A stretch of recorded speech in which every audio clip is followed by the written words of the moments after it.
pinangat na lain ng ating lulutuin. Pinangat na isipang lutuin. Lain, pinartneran ng taba at alamang. Inugasan ng alamang, ng alat ay mabawasan. Habang gagayat ng taba, yan ang ating kapartner, nagkayod ng niyog. Mga palaman ating unang niluto. Nang naluto ating binalot na. Tapos balutin ating sasalang sa kalderong nilagyan ng niyog ng bao ang ilalim. Kung naabutan nyo pa ba ganyan pagluluto para hindi dumikit ang ating lain sa ilalim.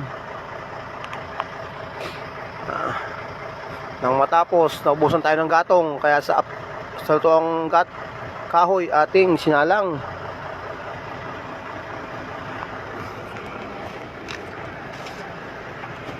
Kakanggata, ang huling sangkap, lalagay na natin siling panigang at siling pampaanghang.